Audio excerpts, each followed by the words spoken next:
नमस्ते दोस्तों, मनमोहक हिंदी कहानियाँ चैनल में आप सभी का स्वागत है। आज की हमारी कहानी है अतीत के बिछड़े पन्ने। रात के लगभग 7 बज रहे थे। पटना एयरपोर्ट पर लैंड करने के लिए प्लेन आकाश में चक्कर लगा रहा था। विंडो सीट पर बैठी सुनंदा की नज़रें पल पल करीब आते एयरपोर्ट की झिलमिल करते सितारों की रोशनी पर टिकी हुई थी। पूरे 4 बरस बाद उसके पांव भारत की धरती पर पड़ने वाले थे। अपनों से मिलने और अतीत के एहसास से जोड़ने का विचार ही मन को उद्वेलित कर रहा था। अपनों से मिलना और अपनी धरती से जुड़ना कितना सुखद होता है, यह वही बता सकता है जो बरसों अपनी धरती से दूर रहा हो। हमेशा की तरह प्लेन के लैंड करने के बाद भी वह सीट पर बैठी थोड़ा भीड़ के कम होने का इंतजार कर रही थी कि तभी उसके सामने वाले सीट को थामने वाली हाथ पर उसकी नज़र गई। वह एक बेहद खूबसूरत किसी लड़की का लंबी पतली उंगलियों वाला हाथ था, जिसमें हीरा जड़ा अंगूठी दमक रही थी। न जाने क्यों वह हाथ उसे बहुत ही जाना पहचाना अपना सा लगा। अचानक उसे एक झटका सा लगा। ऐसा हाथ तो सिर्फ और सिर्फ मानवी का ही हो सकता था। हीरे की अंगूठी का भी उसे कितना शौक था। उसने मुड़कर उस औरत की तरफ नजरें घुमाई। उसने अपना पूरा चेहरा ओढ़नी से ढक रखा था, फिर भी कद काठी मानवी से ही मिलती जुलती थी। वह झट से अपना बैग उठाए उस भीड़ का हिस्सा बन गई। जाने क्यों उसे लग रहा था वह औरत दूर होते हुए भी तिरछी निगाहों से उसे ही देख रही थी। तभी उसके पैरों में जैसे ब्रेक लग गया। अपने बचपन की सहेली मानवी से मिलता जुलता कद काठी देखकर जिस लड़की के पीछे सुनंदा भाग रही थी, वह मानवी कैसे हो सकती थी। आज से पूरे 6 साल पहले उसकी आंखों के सामने जिस मानवी के अस्तित्व का विसर्जन गंगा में कर दिया गया था, उसके दिख जाने का प्रश्न ही नहीं उठता था। पर मन का कोई क्या करे, जहाँ भी थोड़ी गुंजाइश नजर आती है, असंभव को भी संभव मान लेता है। सामान लेकर एयरपोर्ट से बाहर निकली तो इधर उधर उसकी निगाहें अपने ममेरे भाई सुबोध को खोजने लगी। इतने वर्षों बाद यहाँ आना भी तभी संभव हो पाया था जब मामा जी ने सुबोध की शादी हाजीपुर के अपने पुश्तैनी मकान से ही करने का फैसला किया था। सुबोध को ढूंढती उसकी निगाहें सामने एक काले रंग के कार पर पड़ी, जिसमें वह औरत बैठ रही थी। बैठने के दौरान अचानक उसके चेहरे से ओढ़नी सरक गई, जिससे उसका चेहरा नावरत हो सुनंदा की आंखों के सामने आ गया। मानवी की ही सूरत थी, जिसे देख वह स्तब्ध रह गई थी। उसके नसों में दौड़ता खून जैसे जम गया था। वह जड़वत उसे निहारती रह गई। बस पल दो पल में ही कार का दरवाज़ा बंद हुआ और कार आगे बढ़ गई। कार के आगे बढ़ते ही सुनंदा को जैसे होश आया, वह मानवी का नाम पुकारते हुए उसके पीछे भागी। पर कार तेजी से आगे बढ़ गई और सामने से सुबोध आ गया। उसे संभालते हुए बोला, दीदी आपको हो क्या गया है, कहाँ भागी जा रही हैं? सुबोध की आवाज़ से जैसे उसकी चेतना वापस आ गई। कुछ नहीं, यूं ही कोई परिचित दिख गया था। उसके पांव स्पर्श कर सुबोध सामान गाड़ी में व्यवस्थित करने लगा। जब दोनों एयरपोर्ट से बाहर निकले, सुबोध खुश होते हुए बोला, दी मुझे तो अपनी आंखों पर विश्वास नहीं हो रहा है कि सचमुच आप मेरी शादी में आ गई हैं। अपने सबसे प्यारे भाई की शादी में भला मैं कैसे ना आती। फिर दोनों बातों में मशगूल हो गए। कुछ देर तक इधर उधर की बातें करने के बाद अचानक मन में मानवी को लेकर उमड़ते घुमड़ते प्रश्न होठों पर आ ही गए थे। सुबोध, तुम भी तो उस दिन सबके साथ थे जब मानवी को लोग शमशान घाट ले गए थे। क्या तुम लोगों ने वास्तव में मानवी को ही जलाया था या वह कोई और थी? अचानक ये आप कैसे प्रश्न कर रही हैं दी? मानवी को मरे हुए लगभग 6 साल गुजर गए। खुद उसके चाचा ने उसकी शिनाख्त की थी। उसके अस्थि विसर्जन के समय आप भी वहाँ उपस्थित थी। फिर भी वह वाक्य अधूरा छोड़कर उसे ऐसे देखने लगा जैसे उसका दिमाग बौरा गया हो। वह सुबोध की शादी में आई थी।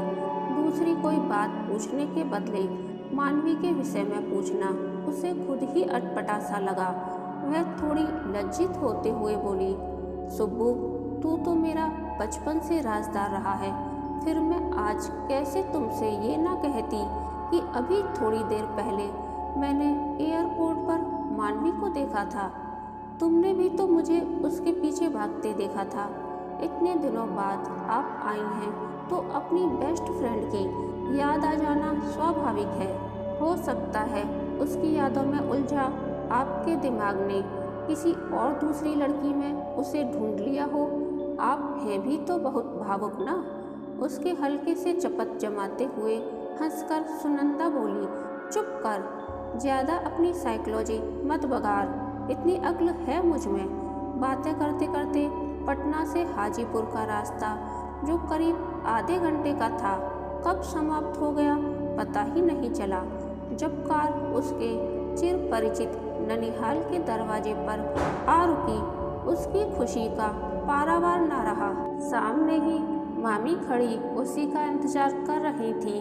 वह कार से उतरकर सीधे उनके गले से जा लगी। मामी उसे अपनी बाहों के घेरे में लिए अंदर आ गई। बरसों बाद एक बार फिर उनकी आत्मीयता और प्यार ने उसे अंदर तक भिगो दिया। वैसे भी मामी उसकी माँ से कम नहीं थी। माँ के इस दुनिया से जाने के बाद वह मामी के ममता के आगोश में ही पली बड़ी थी। मामा मामी की इकलौती संतान सुबोध उसके लिए अपने भाई से भी बढ़कर था। यही उसे मानवी जैसी दोस्त मिली थी जो उसकी बहन जैसी थी। फिर भी जब मानवी मुसीबत में पड़ी तो वह उसकी सहायता नहीं कर पाई थी, जिसका मलाल आज तक उसे सालता है। तभी मामी की आवाज़ ने उसे चौंका दिया था। कहाँ खो गई बिटिया? परदेश क्या गई? हम सब तो तेरे लिए बेगाने ही हो गए। नहीं मामी जी, ऐसा कैसे हो सकता है? इस दुनिया में आपसे ज़्यादा मेरा अपना कोई नहीं है। आप ही मेरी माँ हो। शादी ब्याह के माहौल में मामी को कैसे समझाती कि जब से आई है उसका मन मानवी में ही उलझा हुआ था। न जाने क्यों धीरे धीरे उसका विश्वास पक्का होने लगा था कि मानवी जिंदा है। वह पूरे 2 महीने की छुट्टी में आई थी। कितने ही लोगों से मिलना था, अब जाने कब आना संभव हो। वह सोचकर ही आई थी कि इस बार निश्चित रूप से मानवी के मौत की मिस्ट्री सुलझा कर ही जाएगी।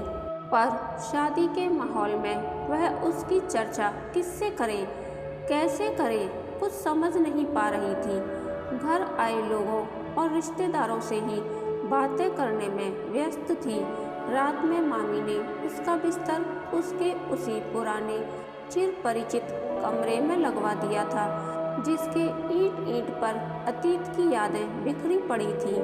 बेहद थके होने के बावजूद सुनंदा की आंखों से नींद कोसों दूर थी। वह टहलते हुए खिड़की के पास तक आ गई थी। खिड़की के सामने ही मानवी के घर का पिछला हिस्सा नजर आ रहा था। चांदनी रात में भी वह विशाल हवेली नुमा मकान अजीब तरह का मनहूसियत समेटे किसी भूत बंगले से कम नहीं लग रहा था। उसने एक लंबी सांस ली। इस हवेली में न जाने कितने राज दफन थे। कभी हवेली के इस पिछले हिस्से में फल फूलों से लदा एक सुंदर बगीचा हुआ करता था। वह जगह अब लंबे लंबे घासों और जंगली पेड़ पौधों से भरा पड़ा था। काई से भरे दीवारों पर उग आई बरगद और पीपल के पेड़ों ने उस मकान को और भी मनहूस बना रखा था। वह कुछ देर तक उस मकान को यूं ही देखती, अतीत के गलियारों में भटकती मानवी को याद करती रही। फिर बिछावन पर आ लेटी। तभी उसे लगा उस कमरे की खिड़की पर एक साया सा खड़ा है। वह हड़बड़ाकर उठ बैठी। वहाँ कौन है? उसकी आवाज़ सुन खिड़की पर खड़े साए में थोड़ी हरकत हुई, पर कोई जवाब नहीं मिला। वह खिड़की की तरफ लपकी। एक साया तेजी से उसकी खिड़की से हटकर मंदिर की तरफ जाने वाले रास्ते की तरफ मुड़ गया। एक पल के लिए लैंप पोस्ट की रोशनी पड़ी तो उसमें स्पष्ट दिखा वह मानवी की ही आकृति थी। वहीं पर रुककर वह आकृति पलटी और उसे बाहर आने का इशारा किया। वह सुन्न खड़ी रह गई। तो क्या मानवी की आत्मा भटक रही है या मानवी अभी भी जिंदा है? न चाहते हुए भी उसके मुंह से एक हल्की सी चीख निकल गई। उसकी आवाज़ सुनकर सुबोध उसके कमरे में आ गया, जो शायद अब तक जगा हुआ था। क्या बात है दी, कोई था क्या? आपको मानवी फिर से दिख गई क्या? वह अवाक निशब्द खड़ी उसके प्रश्नों को सुन रही थी। उसका उड़ा हुआ पसीने से तर चेहरा देखकर ही वह सब समझ गया था कि उसकी दी को फिर से मानवी के कहीं आसपास होने का भ्रम हो गया है। फिर तो उसी कमरे में वह अपना खाट खींच कर ले आया और वहीं सो गया। सुनंदा ने भी राहत की सांस ली थी और आंख बंद कर सोने का प्रयास करने लगी, पर वह सो नहीं सकी थी। रात भर मन अतीत के गलियारों में भटकता रहा था। जब सुनंदा की माँ मरी थी, वह मात्र 10 वर्ष की थी। उसके पापा ऑफिस के काम से अक्सर टूर पर रहते थे, इसलिए सुनंदा को मामा मामी को सौंप दिया था। उसके मामा मामी सुबोध के साथ हाजीपुर के अपने पुश्तैनी मकान में ही रहते थे। उसके मामा वहाँ के एक प्रतिष्ठित कॉलेज में बॉटनी पढ़ाते थे। सुबोध उस समय लगभग 5 वर्ष का था। सुनंदा का उसके साथ बहुत ही सौहार्दपूर्ण रिश्ता था, दोस्तों जैसा। मामी भी सगी बेटी की तरह उसे प्यार करती थी। मानवी मामा के घर के बगल में बने कोठीनुमा मकान में रहती थी। वह और मानवी दोनों एक ही स्कूल के एक ही क्लास में पढ़ती थी। स्कूल में तो दोनों का साथ रहता ही था। पास पड़ोस में रहने के कारण दोनों की शामें भी साथ गुजरती थी। धीरे धीरे दोनों अंतरंग सहेलियां बन गई थीं। मन से नज़दीक होते हुए भी दोनों के स्वभाव में काफ़ी अंतर था। मानवी एक मुखर स्वभाव की निर्भीक और साहसी लड़की थी। ज़रूरत पड़ने पर वह अपना फैसला खुद लेती थी और उस पर कायम भी रहती थी। छोटी थी तभी वह अपनी उम्र से ज़्यादा समझदारी की बातें करती। वहीं सुनंदा सरल स्वभाव की दुर्बल लड़की थी, जो हमेशा शांत और चुप रहती थी। वह अपना छोटे से छोटा फैसला भी मामी से पूछ कर लेती थी। उसके इस स्वभाव के कारण अक्सर उसे किसी न किसी सहपाठी की कुटिलता का शिकार होना पड़ता, जिसे वह तो बर्दाश्त कर लेती, लेकिन जब मानवी को मालूम हो जाता तो वह जिसने भी सुनंदा को सताया हो या उसे उल्टा सीधा कुछ भी बोला हो, उसे कभी नहीं छोड़ती। उसके साथ होने वाले हर एक अन्याय का विरोध करती। घर हो या बाहर, सबसे सुनंदा के लिए झगड़ती रहती थी। अपने बेबाक स्वभाव के कारण वह अपने ही घर के लोगों की भी निष्पक्ष आलोचना करने से नहीं घबराती थी। उसकी माँ भी अपनी इस बिना किसी बाधा के बोलने वाली स्पष्टवादी बेटी से कभी कभी परेशान हो जाती थी। अक्सर सुनंदा से कहती, अरे सुनंदा, कुछ तो समझा, इसे तेरी ही बातें तो सुनती है। कुछ दूसरों की बातें भी सहना समझना सीखे। कल को दूसरे घर जाएगी और ऐसी ही उद्दंड बनी रही तो कैसे निभाएगी। धीरे धीरे समय गुजरता गया और दोनों स्कूल छोड़ कॉलेज में आ गई। यह उन्हीं दिनों की बात है जब वे दोनों ग्रेजुएशन की पढ़ाई पूरी करने में लगी थी। एक दिन सुनंदा को मानवी और जगवीर के लव स्टोरी के विषय में कुछ उड़ती उड़ती बातें कॉलेज में पता चली। मौका पाते ही वह मानवी से उलझ पड़ी थी। मानवी, तुम्हारे और जगवीर के विषय में ये सब क्या सुन रही हूँ?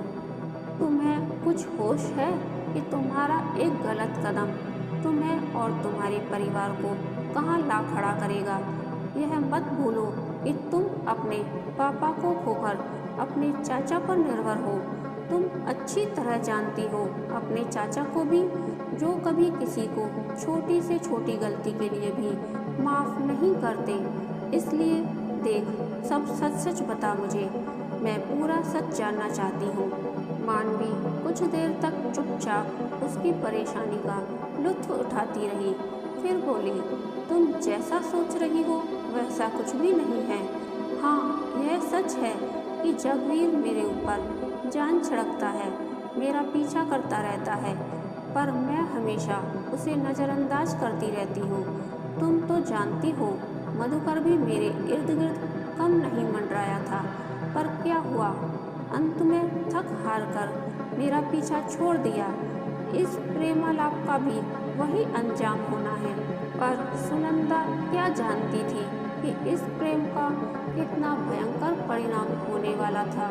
उस समय मानवी की बातें सुनकर उसने राहत की सांस ली थी। तू उसके विषय में सोचेगी भी नहीं और उससे दूर रहेगी। तुम्हारा एक गलत कदम कई जिंदगियां तबाह कर देगा। मानवी ने वहीं पर बात समाप्त कर दी थी। सारी समझदारी का ठेका तुमने ही नहीं ले रखा है। मैं भी अपनी मर्यादा और अपनी जिम्मेदारियां समझती हूँ। बात आई गई हो गई थी। सुनंदा हमेशा मानवी के लिए परेशान रहती थी, क्योंकि उसे पता था जितनी संपत्ति उन लोगों को विरासत में मिली थी, उतनी ही दकियानूसी और रूढ़िवादी सोच भी विरासत में मिली थी। मानवी का संयुक्त परिवार था, जिसमें उसकी माँ और उसके अलावा उसके चाचा चाची, दादी और 3 चचेरे भाई भी रहते थे। उसकी एक बड़ी बहन थी जिसकी शादी हो चुकी थी। घर के लोग कहते जन्मते ही उसने पिता को डस लिया था, इसलिए सबने उसे बचपन से ही मनहूस का खिताब दे रखा था। उसके चाचा दिवाकर सिंह गुस्सैल स्वभाव के काफ़ी दबंग आदमी थे, जिनका घर में ही नहीं आस पड़ोस में भी लोग विरोध करने का साहस नहीं करते थे। कभी कभी मानवी ही अपने अधिकारों को लेकर अपने चाचा जी से भिड़ जाने का साहस रखती थी। वैसे घर के हर मामले में मानवी के चाचा चाची की बातें ही चलती थी। उस वर्ष गर्मी की छुट्टियों में सुनंदा पापा से मिलने नहीं जा सकी। वह काम के सिलसिले में देश से बाहर चले गए थे। एक दिन दोनों सहेलियां सड़क पर टहल रही थी कि उनकी नज़र मंदिर के आंगन में पड़ी, जहां बेंच पर जगवीर बैठा था। सुनंदा को लगा काटो तो खून नहीं, पर मानवी ने उसे समझाया कि डरने की क्या बात है, मैंने तो उसे बुलाया नहीं है। थोड़ी देर बाद किसी तरह हिम्मत जुटाकर सुनंदा उससे मिली और वहां आने के लिए मना किया। मना करने पर भी जगवीर वहां आता रहा। जब भी उस पर नज़र पड़ती, मानवी उसे सख्ती से मना करती। छोटे शहरों में ये सब बातें तो हवा के संग फैलती हैं। यह बात भी आस पड़ोस में दावानल की तरह फैलने लगी कि मानवी से कोई मिलने आता है। गांव के लोगों की नज़र उसकी गतिविधियों पर थी। एक दिन ये सब बातें उसके चाचा जी के कानों में भी पड़ी। इसे मानवी का दुस्साहस समझ वह गुस्से से आग बबूला हो उठे थे। वह जगवीर के खून के प्यासे हो गए थे। एक दिन जगवीर फिर आ गया था।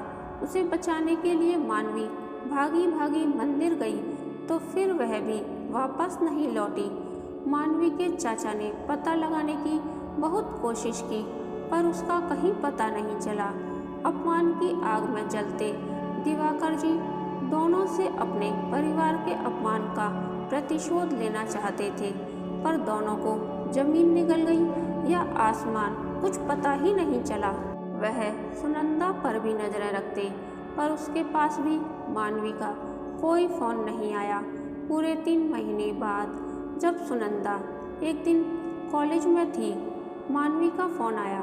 फोन उठाते ही बोली, तू कुछ मत बोल, बस मेरी सुन। उस दिन परिस्थितियां ऐसी हो गई कि जगवीर की जान बचाने के चक्कर में मुझे उसके साथ भागने का फैसला लेना पड़ा, वरना वह चाचा जी के आदमियों द्वारा मारा जाता। मैं जहाँ भी हूँ ठीक हूँ। दीदी को मेरी क्या फिक्र होगी, वह तो अपने ससुराल में मस्त होंगी। बस मेरी माँ को किसी तरह मेरा संदेशा पहुँचा देना कि मैंने जगवीर से शादी कर ली है। इतना बोलकर उसने फ़ोन काट दिया। सुनंदा किसी तरह 2-3 दिनों के प्रयास के बाद उसका संदेशा उसकी माँ के पास तक पहुँचा दी थी। इस घटना के पूरे 6 महीने बाद एक दिन अचानक मानवी की मुलाकात दिल्ली के कन्नाट प्लेस पर अपने चाचा से हो गई। उन्हें देखकर मानवी काफ़ी भयभीत हो गई थी, पर उसे यह देखकर आश्चर्य हुआ कि उसके चाचा जी उसकी उम्मीद के विपरीत अपनी सारी नाराज़गी को भुलाकर मानवी को घर चलने के लिए कह रहे थे। चाचा का प्यार देख उसका मन भी भावुक हो उठा। चाचा के गले लगते ही उसकी आंखों से जैसे आंसुओं का सैलाब उमड़ पड़ा। अपने घर वालों से मिलने के लिए उसका मन विकल हो उठा। उसी दिन शाम की ट्रेन से उसके चाचा वापस हाजीपुर लौटने वाले थे। उनके कहने पर वह भी उनके साथ जाने के लिए तैयार हो गई। जगवीर के बहुत मना करने पर भी मानवी नहीं मानी और जल्द ही वापस आने का वादा कर हाजीपुर चली आई। उसके आने की खबर सुनते ही सुनंदा अपने सारे काम छोड़ भागी भागी मानवी से मिलने चली आई थी, पर मानवी की चाची ने उसे यह बोलकर कि अभी बहुत थकी हुई है, कल बात करना, उसे वहाँ से वापस भेज दिया था। सुनंदा की समझ में नहीं आ रहा था कि उसके और मानवी के बीच ऐसी कैसी औपचारिकता आ गई थी कि बात करने के लिए भी उसे अनुमति की ज़रूरत आन पड़ी थी। पर परिस्थितियाँ तेज़ी से बदल रही थीं, जिससे कोई भी रिश्ता अछूता नहीं रह गया था, इसलिए कुछ भी कहना सुनना बेकार था।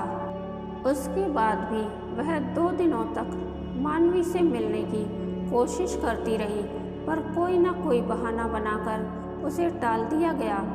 एक दिन वह हिम्मत कर मकान के पिछले हिस्से से मानवी के कमरे की खिड़की तक जा पहुंची। बाहर काफ़ी अंधेरा था, कमरे में भी एक छोटा सा बल्ब जल रहा था।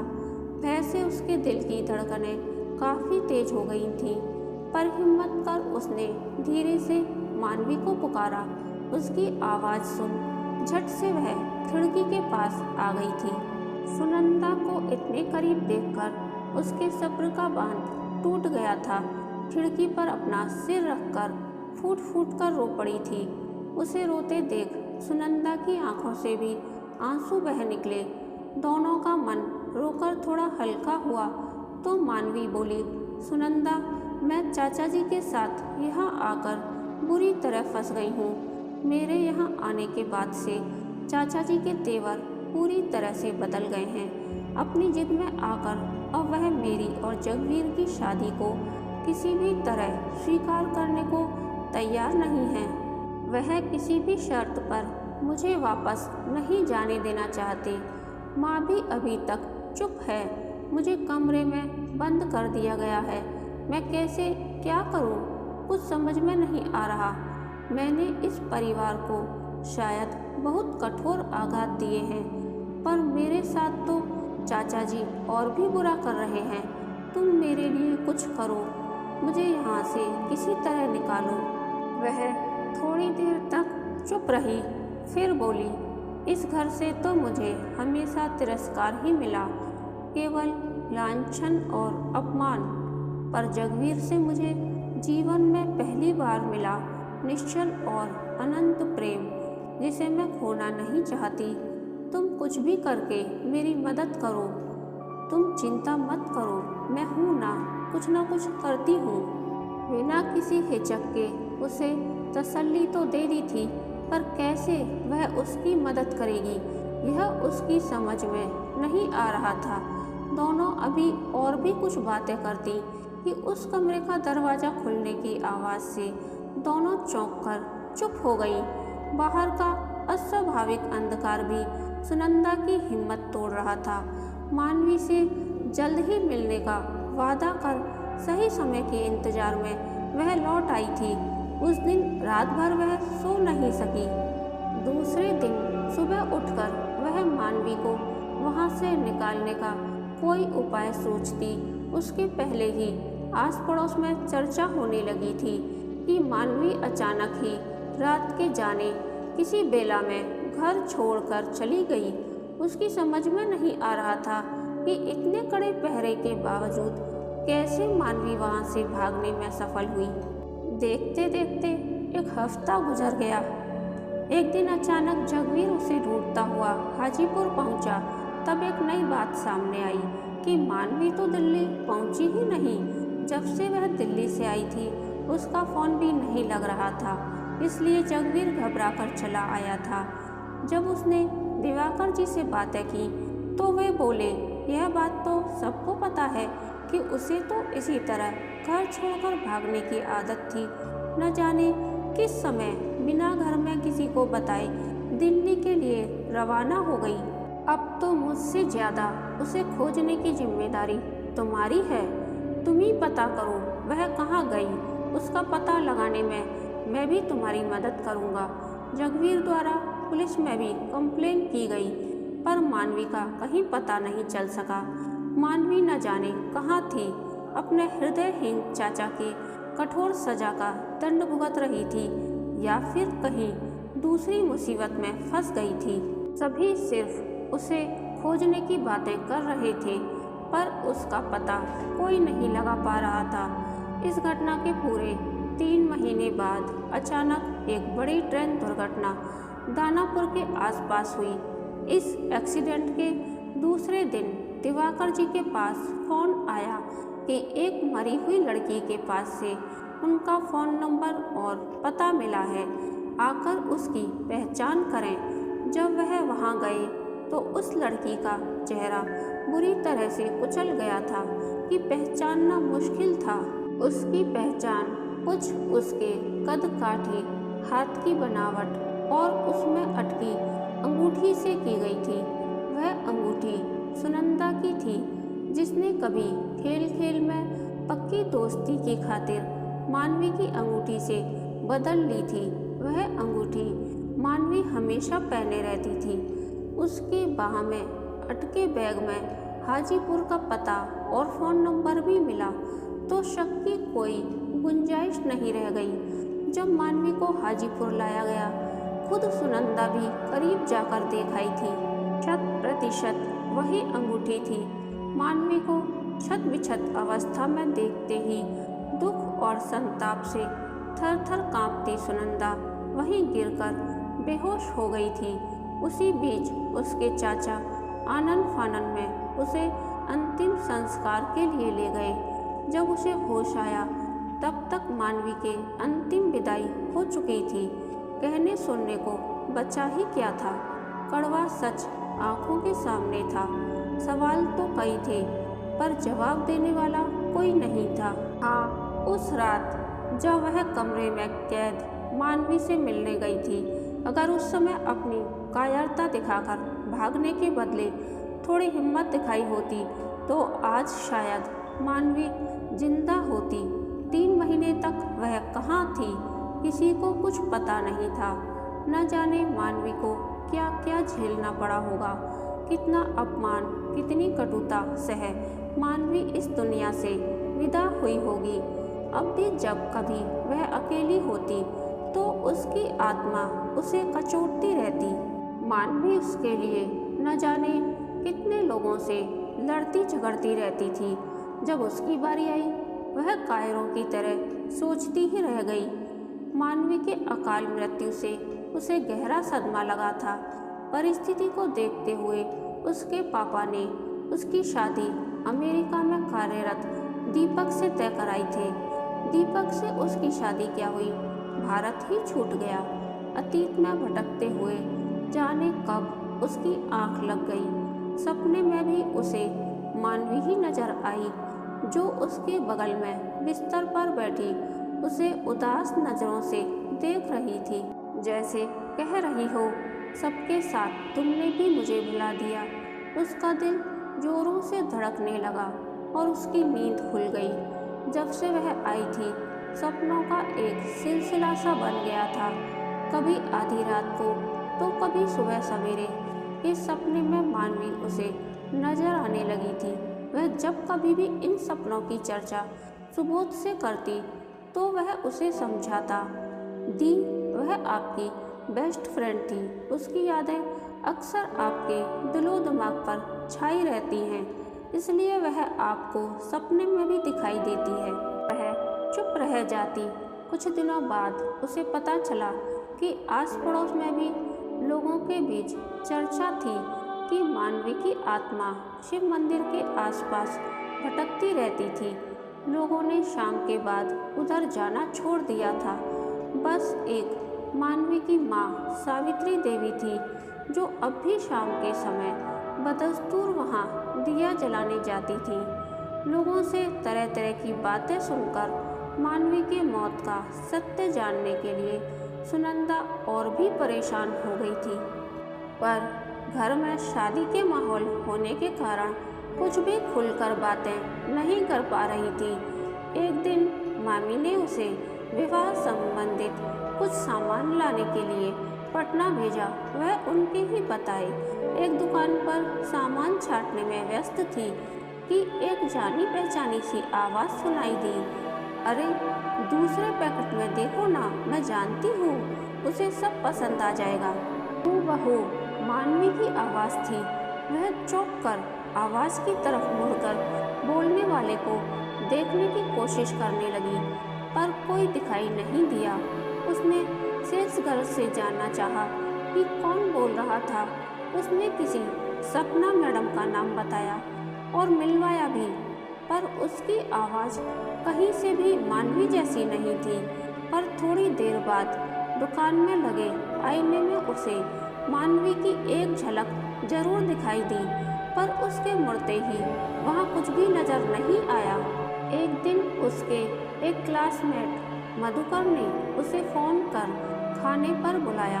साथ ही उसने कुछ और भी लोगों को जो उस समय उसके साथ पढ़ते थे और आसपास ही रहते थे, उन्हें भी फ़ोन कर एक होटल में एकत्रित किया। मानवी को आश्चर्य लगा, इतने कम समय में ही सब लोग कितने बदले बदले से लग रहे थे। फिर भी आपस में स्नेह वही था। सब लोग मिलकर देर तक बातें करते रहे, एक दूसरे की जानकारियां लेते रहे। जब सब लोग चले गए, एकांत पाकर वह मधुकर से मानवी के विषय में अपने मन में उठते सारे संशय और अपने अनुभव को शेयर करने लगी। कभी मधुकर के मन में जो मानवी के लिए प्यार था, उस प्यार का वास्ता देकर उसके विषय में सही जानकारियां प्राप्त करने के लिए बोली तो वह थोड़ा कंफ्यूज सा दिखा। फिर भी उसके साथ सहयोग करने और जल्द ही मानवी के विषय में जानकारियां हासिल करने का वादा किया। सुबोध की शादी करीब होने पर वह खुद भी काफ़ी व्यस्त हो गई। शादी के बाद वह सोच ही रही थी कि वह मानवी के विषय में सही जानकारी प्राप्त करने के लिए अपना काम कहाँ से शुरू करे। तभी एक दिन मधुकर का फ़ोन आ गया था। वह उसे अपने घर पर बुला रहा था। वहाँ उसने सुनंदा के लिए एक सरप्राइज प्लान कर रखा था। वहाँ जाने का उसका मन तो नहीं कर रहा था, पर जाना ही पड़ा। वहाँ मधुकर और उसकी माँ ने बहुत प्रेम और आत्मीयता से उसका स्वागत किया। कुछ औपचारिक बातों के बाद मधुकर बोला, आज मैं तुम्हें एक बहुत बड़ा सरप्राइज देने वाला हूँ। मानवी के विषय में तुम जानना चाहती थी ना कि उसका क्या हुआ? हाँ हाँ जरूर। तो फिर देर किस बात की है, जल्दी बताओ। तो सुनो, मानवी मरी नहीं, जिंदा है। आज मैंने उससे मिलवाने के लिए ही तुम्हें यहाँ बुलवाया है। क्या? वह जड़वत शब्दहीन बैठी रह गई थी, जैसे उसे सांप सूंघ गया हो। वह सपने में भी नहीं सोच सकती थी कि मानवी से यूँ मुलाकात होगी। वह अभी अपने को संभाल भी नहीं पाई थी कि बगल वाले कमरे से निकलकर मानवी वहां आकर खड़ी हो गई। हल्के नीले रंग के सूट में बेहद खूबसूरत लग रही थी। पहले से काफ़ी दुबली हो गई थी, पर उसके हंसमुख चेहरे पर वही आकर्षण था। आते ही सुनंदा के गले से लग गई। फिर तो देर तक दोनों एक दूसरे को अपने अपने आंसुओं से भिगोती रहीं, जैसे आंसुओं से ही दोनों बरसों की अनकही बातें कह डालेंगी। जब दोनों का मन थोड़ा शांत हुआ तो मधुकर बोला, मेरा यह सरप्राइज तुम्हें कैसा लगा सुनंदा? मधुकर की आवाज़ ने जैसे दोनों को वापस इस दुनिया से जोड़ दिया। एक लंबी सांस भर सुनंदा बोली, मौत और मातम के बाद जिंदगी से मुलाकात कितनी अलौकिक लगती है, यह कोई मुझसे पूछे मधुकर। मेरे पास तो शब्द ही नहीं है अपने मन की भावनाओं को प्रकट करने के लिए। ऐसी सुंदर सौगात जीवन में पहली बार मिली है, जहाँ प्रकाश की एक किरण नसीब नहीं थी। तुमने तो प्रकाश पुंज ही पकड़ा दिया। अब तुम दोनों मुझे इस नाटक का रूपक भी समझा दो, ताकि मुझे पूरी तसल्ली हो जाए। तब मानवी ने बिना किसी भूमिका के बोलना शुरू कर दिया था। तुम्हें याद होगा, जब हम दोनों की मुलाकात उस रात खिड़की पर हुई थी, मैंने तुम्हें बताया था कि मैं किस तरह चाचा जी के चंगुल में फंस गई थी। उनके प्रवचन से जर्जर हो गई मेरे हृदय पर आघात हो रहे थे कि मैं जगवीर को छोड़ दूं। मैं उन्हें समझाने की कोशिश कर रही थी कि अब उसे छोड़ देने से यहाँ किसी का कोई फ़ायदा नहीं होने वाला था। जगवीर से अलग होकर उसकी ज़िंदगी ज़रूर तबाह हो जाएगी। जो हो गया सो हो गया, उसे वापस सुधारा नहीं जा सकता था। अपनी चुप्पी तोड़कर माँ भी मेरे साथ खड़ी हो गई। उन्होंने मेरी शादी को मान लिया था और मुझे वापस जगवीर के पास भेजना चाहती थी। माँ का चाचा जी के विरुद्ध जाना उन्हें और भी क्रोधित कर गया। उसी दिन मुझे चाचा जी ने घर से दूर एक सुनसान स्थान पर कैद करवा कर रख दिया और इसकी भनक माँ को भी नहीं लगने दी। देखते देखते उस कैद में 3 महीने गुजर गए। मैं वहाँ से किसी तरह भागना चाहती थी। मुझे भागने का कोई मौका नहीं मिल रहा था। अलबत्ता धमकियाँ ज़रूर मिल रही थी कि मैंने भागने की कोशिश की तो जगवीर को मार दिया जाएगा। फिर भी एक दिन मुझे मौका मिल ही गया, जब मेरी देखभाल करने वाला ताला खुला छोड़ किसी से बात करने में व्यस्त हो गया। मैं धीरे से बाहर निकली और दरवाज़ा सटा दिया। वह थोड़ी देर में आकर ताला लगाकर चला गया। उसके जाते ही मैं भी वहाँ से चलती। करीब आधा किलोमीटर चलने के बाद मुझे सड़क दिखी, जिसके साथ साथ चलते हुए मैं शहर में आ गई। चलते चलते सुबह हो गई थी। तुरंत मुझे याद आया कि यहाँ पर मधुकर का घर था।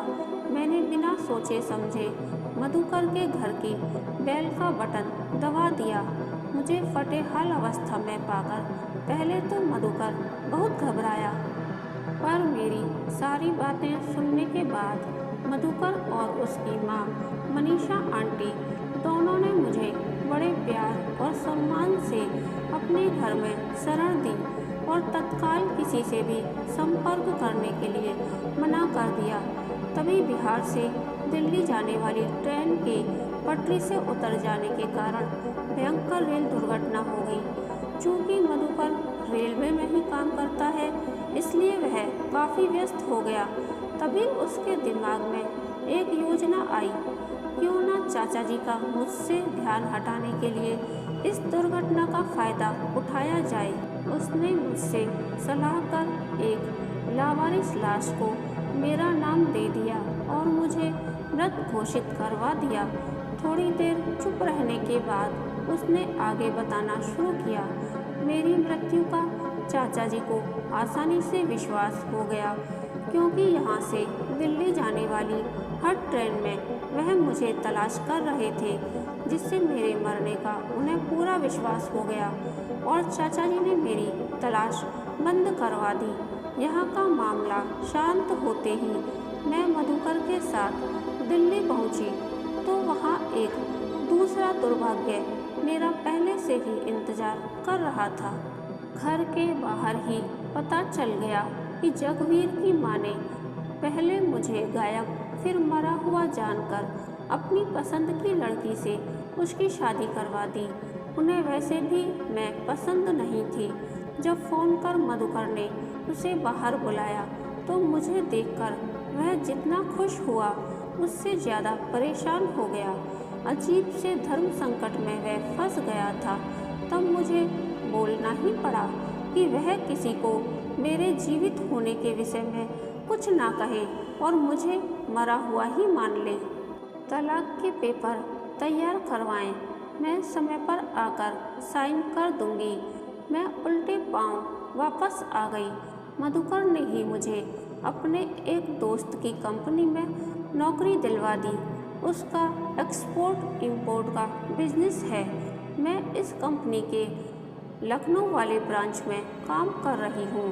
काम के सिलसिले में अक्सर पटना आती जाती हूँ।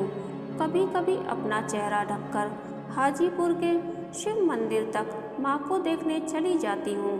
वहीं किसी की नज़र मुझ पर गई और लोगों ने मुझे भटकती हुई आत्मा का खिताब दे दिया। एक दिन माँ को मंदिर में अकेला पाकर मैंने अपने जिंदा होने की बात उन्हें बता दी। उन्होंने चाचा जी के खतरनाक इरादे को समझते हुए किसी से कुछ नहीं कहा। उस दिन तुमसे मिलने भी मैं गई थी, क्योंकि प्लेन में तुम मुझे दिख गई थी। तुम्हें मंदिर तक आने का मैंने इशारा भी किया था, पर तुम मुझे भूत समझकर शायद डर गई थी। फिर क्या तुम्हारी मुलाकात जगवीर से कभी नहीं हुई? पहली बार सुनंदा के मुंह से आवाज़ निकली थी, हाँ मुलाकात हुई थी, पर कोर्ट में तलाक लेने के लिए। वह एक लंबी चौड़ी रकम भी मुझे देना चाह रहा था, पर मैंने इनकार कर दिया। तब आगे तुमने क्या सोचा है? जवाब मधुकर ने दिया, मैंने इसे शादी के लिए प्रपोज किया है, पर यह कुछ फैसला नहीं कर पा रही है। मैं और मेरी माँ दोनों इस शादी के लिए तैयार हैं। मैं तो अपना ट्रांसफ़र भी लखनऊ करवा रहा हूँ। ठीक है, अगर यह तैयार नहीं हो रही है तो अब तैयार होगी। इसकी तरफ से मैं हाँ करती हूँ। मेरी दोस्ती की खातिर मानवी को तुमसे शादी करनी ही होगी। क्यों मानवी, चुप क्यों हो? कुछ तो बोलो। सबकी नज़रें मानवी पर टिकी थी। उसने मुस्कुराते हुए जैसे ही हामी भरी, वहाँ हंसी खुशी का माहौल बन गया। 4 दिन बाद ही पटना के एक मंदिर में मधुकर और मानवी की शादी का समारोह साधारण ढंग से संपन्न हो गया। सुनंदा जब दोनों से विदा लेने गई, मधुकर से बोली, तुम मानवी का ख्याल रखना। इतनी सी उम्र में ही इसने बहुत दुख झेले हैं। मधुकर उसे आश्वस्त करते हुए बोला, इससे पहले मानवी के साथ उसके चाचा ने चाहे जो किया, पर अब मानवी उन लोगों से नहीं डरेगी। सच सबके सामने आएगा। उन्हें भी तो पता चले कि उनकी शक्तियों का दायरा चाहे कितना बड़ा भी क्यों न हो, पर वह अंजाम के दायरे से बड़ा नहीं हो सकता, क्योंकि अंजाम हमेशा नियति ही निर्धारित करती है। इसलिए तुम निश्चिंत रहो, अब मानवी के साथ कुछ भी गलत नहीं होगा। अमेरिका लौटते समय सबसे विदा लेकर जब सुनंदा फ्लाइट में बैठी तो उसका मन बिल्कुल शांत था। अतीत का जो पन्ना उससे अलग होकर उसे दर्द दे रहा था, फिर से जीवन के किताब में जुड़ गया था। कहानी के अंत तक बने रहने के लिए धन्यवाद। यह कहानी आपको कैसी लगी, प्लीज़ कमेंट करके बताइए।